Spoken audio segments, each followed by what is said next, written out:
Greetings and welcome to another one of our training videos at Ability Ministry. My name is Ryan Wolfe and I'm glad that you've tuned in. You're tuning in today because we're talking about doing a prom at your church. Either you're wondering about things you should consider when doing a prom, or you're maybe wondering about how you can make your prom better. That's why we've created this video, and today we're going to talk about 10 things to consider when planning your prom.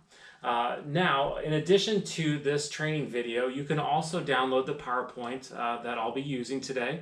In addition to that PowerPoint, you can also download a blog post that goes into much more detail than I will in the video today. And in addition to that, we are also providing you with a PowerPoint to use at a volunteer training. This is a volunteer training that I specifically did for a church. So it will obviously be specific to that church, but it'll help you to see some important things that you should include in your volunteer trainings. So let's go ahead and get started in the 10 things that you should consider when planning a prom.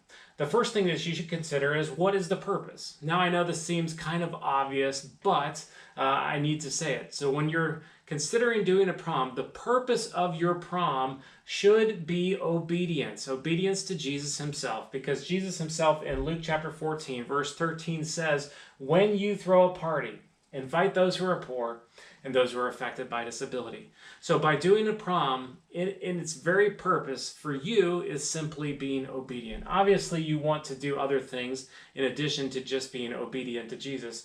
You want to do things that are just more than creating a feel-good event for your church. If you're just doing this to have something to feel good about, to pat yourself on the back, to say, okay, we've checked it off of our list, and we don't have to do anything for the next 364 days, you're probably not doing it for the right purpose, okay? You want to do it to be obedient to Jesus, and you also want to do it for the next thing that you should consider when planning a prom. Consider using your prom as a catalyst for growth. Let me explain. Your prom should be an introduction to your church. Obviously, you're having people come on your church campus for the first time, so they get to know you and they get to know your campus. They should also leave with a bunch of information about your church and the different things that go on. One of the things that you should include in that is an invitation to other programming or events. A great way to use your prom as a catalyst for growth is have it be one of several different events that you already have planned. So maybe it's you're taking a component of your prom, like karaoke, and maybe you already have a karaoke night scheduled in the next month or two that you can invite people to. So a prom, when done right, can be a catalyst for growth for your church and for your disability ministry. The third thing that your prom can do is be a blessing for your community. Now, I know this seems like kind of one of those duh moments. Obviously, it's going to be a blessing for your community. But what I want to talk about here and want you to consider is the priority of who you're blessing. First and foremost, it's the guest. The guests need to be the primary focus of your prom. And I know that sounds obvious, okay? But again, if we go back to the first item that we talked about, if your prom is becoming more like the feel-good event for your church, that you feel like you've done something, it's probably more about you than it is your guests. So always keep the focus first on the guest, and second on the caregivers. The caregivers are often the party that gets forgotten.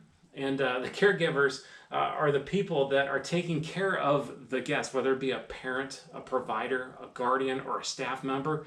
They are the unsung heroes for the guest 24 hours a day. So in your proms, make sure that you do special things to take care of them, like having a caregiver room where you can bless them, whether it's massages, special food, music, different things where they can just feel special too, because they are the unsung heroes for your guests all year round. Also, when you're considering blessing your community, you're being a blessing for your volunteers.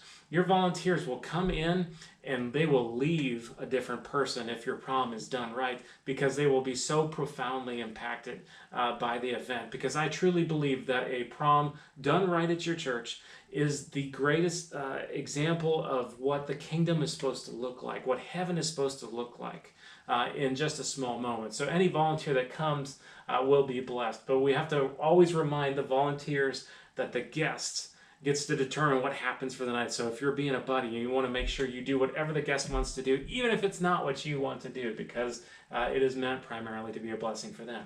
Fourth thing to consider when planning a prom is this a formal event or is this a casual event? There are advantages to both, so there is no right or wrong answer. And in fact, I would encourage you to do both if you're going to do several over the next couple of years. If it's a casual event, maybe you want to consider including a theme. It makes it fun and it makes it easier to decorate if you do so. The fifth thing that you want to do when you're considering planning a prom is pick a day. Obviously, another one of these, man, that's an obvious thing, right? But there are certain implications to whatever day you pick. So if you pick a Friday night, it's not going to be ideal for your volunteers. Why? Because on Fridays, your volunteers, most of them are either working or going to school. So it's going to be difficult to get them there and on time and in place. And you may feel behind the eight ball the entire time because you're starting off with people not in place. If you pick Saturday, it's not an ideal thing for weekend services at your churches. All right, so if you have a Saturday night service or Sunday morning services, getting the building turned around and cleaned up is difficult and stressful on the church staff. If you pick a Sunday night, it's not ideal for dance setup and for volunteers because most of the volunteers probably already volunteered in the morning. They're going to be tired and want to be thinking about getting ready for work the next day or school the next day. So what I want you to take from this is there is no perfect day or time to plan your prom. You just have to pick what's best for you. You need to maximize the things that are great about that day and time and minimize the things that are negatives about it. The sixth thing to consider when planning a prom is having a cleanup crew. This is not a question of whether you should or you shouldn't. It's how do you want to facilitate your cleanup crew, because this is a must-have, and it's a great opportunity for people who may not feel like they're ready to volunteer in your disability ministry. Because the cleanup crew is something that anybody can do, it's a great place to introduce people to maybe a first step in getting involved in your disability ministry. So either you create a volunteer position for the cleanup crew, or you just require everyone to do it. So it's a volunteer expectation from the beginning. Because you don't want to be left after this event cleaning up all by yourself, because it'll take you all night. I've been there, I've done it, it's no fun. The seventh thing that you should consider when planning a prom is asking for sponsors. Your community would love to be involved and support your event. They're just waiting for you to ask, all right? And you may not feel comfortable asking for money or for sponsorships. If that's you, find someone else that is. Make that a volunteer position, because many of these community businesses have to give away a certain percentage of what they make to their community, and why shouldn't they give it to you and to the church? But you also don't want to wait too long to make your ask, because a lot of times people will commit to whatever they're going to give to in January or February for the entire year. So you want to make sure that you're asking early. The eighth thing to consider when planning a prom is to ask outsiders to volunteer. What do I mean by outsiders?